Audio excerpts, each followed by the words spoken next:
Bulldozer चलाने से कार्रवाई नहीं होती है, बुलडोजर चलाने से सबूत मिटते हैं। पुलकित आर्या और उसके साथियों की कॉल डिटेल्स अभी तक पेश नहीं किए गए। नमस्कार, जय हिंद। मैं योगिता प्यारा। मैं आप सभी का धन्यवाद करती हूँ कि आप इस बहुत ही महत्वपूर्ण मुद्दे पे, जो कि हमारे देश की बेटियों की बात है, स्पेशली हमारी उत्तराखंड की बेटियों की बात है, और जिनके साथ ऐसे जघन्य अपराध हुए, न जाने वो कितनी सारी बेटियां हैं, बट दो तो हमारे सामने ही हैं। और मुख्य रूप से मैं यहाँ पर हमारी बेटी अंकिता भंडारी के बारे में बात करने आई हूँ। और जैसा कि आप सभी को वो केस मालूम है, जिस दिन ये केस हुआ और जब ये मीडिया में हाईलाइट हुआ, और हमने अपने सोशल मीडिया के हैंडल के थ्रू भी इसको काफी कोशिश की इसको आगे बढ़ाने की, क्योंकि बहुत ही विभत्स तरीके से उस बच्चे के साथ बर्ताव मार दिया गया। तो तब मैं देहरादून में ही, और तब भी हमने इसको काफी उठाया, और काफी टीवी चैनल पे आप ही लोगों के थ्रू हमने काफी बढ़ चढ़कर हमने इसको मद्देनजर रखा, हमारी सरकारों की, जो हमारी गूंगी बहरी सरकारें हैं, ताकि वो इस पे थोड़ा संज्ञान ले। पर हमारा दुर्भाग्य ये रहा कि संज्ञान अच्छे तरीके से लेने के लिए कि न्याय बेटी के वो मिले, उसकी विपरीत उन्होंने काम किए। और उन्होंने जिस तरह से उस दिन भी हम यहाँ थे जब वो बुलडोजर वाली कार्रवाई हुई, तो तथ्यों को मुझे बहुत शुरू से बताने की यहाँ पर जरूरत नहीं है। मुझे नहीं लगता हम में से कोई भी ऐसा यहाँ है जो इस बेटी के तथ्यों को नहीं जानता है। पर अभी हम जो इस प्रेस वार्ता के लिए यहाँ पर आए हैं, हमारे मुख्य उद्देश्य ये है कि अभी फिर से जो उर्मिला सनावर ने जो खुलासे किए हैं, और उसके बाद भी अगर सरकारें सीबीआई जांच नहीं कर रही हैं, कहीं ना कहीं ये दर्शाता नहीं है कि वो सिर्फ फेलियर है और हमारी बेटी को उन्होंने बहुत बुरी तरह से फेल किया है, अंकिता भंडारी को। मुझे लगता है वो इसमें लिप्त है, और अब तो बहुत ही ज्यादा एविडेंट हो गया जिस तरह से ये वीआईपी का नाम सामने आ गया है। उस इंसान का नाम आने के सामने भी कम से कम एक आश्वासन तक नहीं आया है मुख्यमंत्री का, जो कि बहुत बोलते थे कि यहाँ पर हमारी बेटियों को न्याय मिलेगा। या इस पर्टिकुलर केस में उन्होंने बोला, देखो मैंने बुलडोजर चलवा दिया है, मैंने अपनी कार्रवाई कर दी है। बुलडोजर चलाने से कार्रवाई नहीं होती है, बुलडोजर चलाने से सबूत मिटते हैं। और वो जो महिला सबूत मिटाने में उस समय खड़ी थी वहां पर, रेणु बिष्ट, मुझे लगता है कि हमने बहुत ही उनको पोलाइटली हैंडल किया है। हम सबने सिर्फ उनका नाम उजागर किया, पर सबूत मिटाने के जुर्म में वो इस औरत को ना कि इस्तीफा होना चाहिए या यहाँ से निकाल देना चाहिए पार्टी से, मुझे लगता है उनकी गिरफ्तारी होनी चाहिए। मुझे नहीं मालूम है किस तरह से कानून काम कर रहा है, या हमारी मांगे सही तरह से नहीं पहुंच रही हैं। इन महिला का तो कम से कम गिरफ्तारी मिनिमम बनता है। सबूत मिटाने के बहुत सारे आईपीसी सेक्शन जो अब की बीएनएस में कन्वर्ट हो चुके हैं, उनको जेल होनी चाहिए। पहला तो मेरा यही डिमांड है। दूसरा, सीबीआई जांच की जो बात हम शुरू से बोल रहे हैं अंकिता भंडारी केस में, वो आज तक सीबीआई जांच नहीं हुई। पर अब ये हाई टाइम है, जबकि हमको सामने से नाम मालूम है उस शख्स का, तो क्यों नहीं सीबीआई जांच हो रही है। मेरी अंकिता के पिता से अभी बात हुई थोड़ी देर पहले भी कि क्योंकि वो आ नहीं पाए, तो उन्होंने बताया कि उन्हें क्या क्या समस्याएं झेलनी पड़ रही हैं।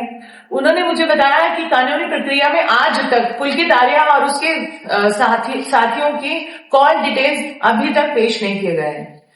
हालांकि 2 साल ट्रायल चलने के बाद जहां पर उनको सजा हुई है, आज तक कॉल डिटेल्स वहां पर प्रेजेंट नहीं किए गए।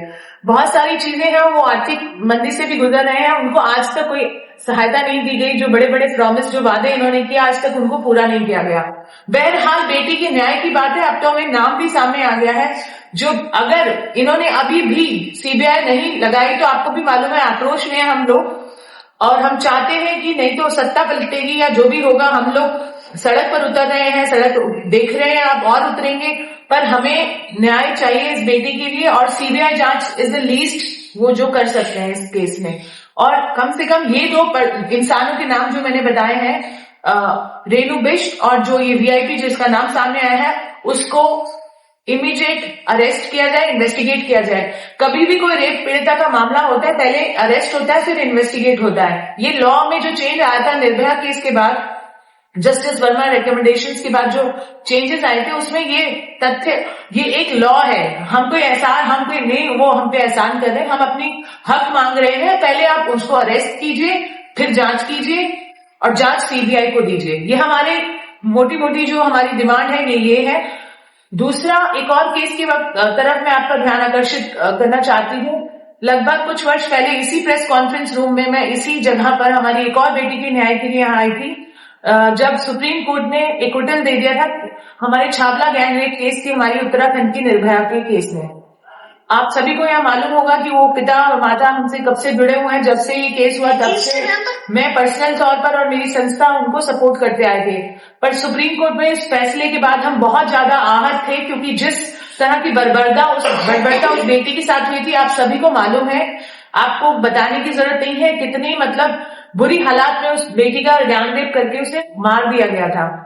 उस केस में ओपन एंड शट केस था और उसमें लोअर कोर्ट ने फांसी दी, हाई कोर्ट ने फांसी दी, सुप्रीम कोर्ट ने फांसी को आजीवन कारावास न करते हुए उल्टा एक्विटल कर दिया। हम लोग सोच रहे थे कि अगर आजीवन कारावास भी करेंगे तो हम बहुत आंदोलन करेंगे, पर उन्होंने तो सीधा उन्हें बाइज्जत बरी कर दिया। बाहर आते ही एक आरोपी ने एक और एक मर्डर कर दिया। हमने बहुत ज्यादा गुहार लगाई सुप्रीम कोर्ट में, हमारी सारी रेमेडीज हम खत्म कर चुके हैं, रिव्यू पिटीशन डाल चुके हैं। उसमें भी हम चाहते हैं कि एक नई सिरे से उसकी जांच हो, क्योंकि ये तो कंफर्म है कि उस बेटी का बलात्कार हुआ, पोस्टमार्टम में आया और उसकी हत्या की गई।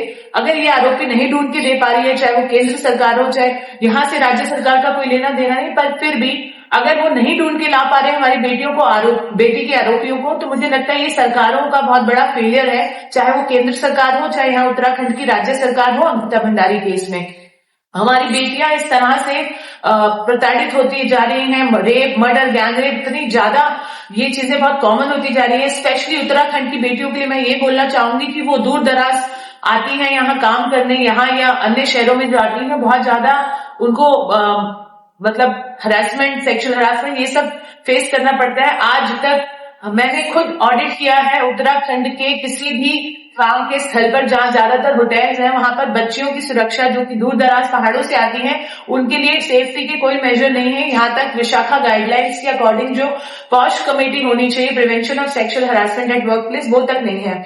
इससे क्लियर पता चलता है कि हमारी सरकारें कितनी निकम्मी है, कितनी नकारा है, और यहाँ तक कि मैं बोलूं तो ज्यादातर क्राइम में अब शामिल है, जो कि उजागर हो गया है।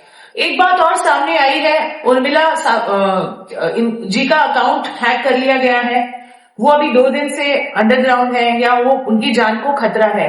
हम चाहते हैं कि उनकी जान को भी जो खतरा बना हुआ है उसके लिए उनको सुरक्षा मिले। उन्होंने एक बहुत बड़ा काम किया है, इसको उजागर किया है, जो भी परिस्थितियों में किया है वो अलग बात है, पर उन्होंने इस चीज को सामने लाया तो उनकी सुरक्षा के लिए भी हमारी जिम्मेदारी बनती है, और जो तथ्य उन्होंने बोले हैं उसके ऊपर कार्रवाई चाहिए। ये सिर्फ एक सोशल मीडिया पोस्ट समझकर इग्नोर करने वाली सरकारें अगर गूंगी बहरी हो गई हैं, तो उनको जगाने का काम हमारे जैसे एक्टिविस्ट करेंगे और हमारे जैसी जनता करेगी, आप जैसे मीडिया के भाई करेंगे।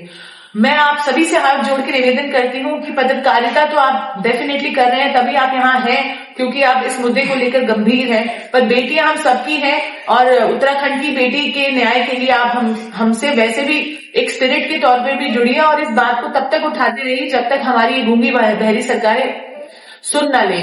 और मैं ये भी बोलना चाहूंगी, अगर दिल्ली में अगर हमसे पूछा जाता है, मैं क्योंकि निर्भया समय से इन कार्यों में लगी हूं, तो तब हमने पूरी सत्ता पलटवादी उस केस के बाद आपने देखा कि किस तरह से आक्रोश था हमारी बहनों का। तब केंद्र में जो भी सरकार थी हमने उसके विरुद्ध काम किया।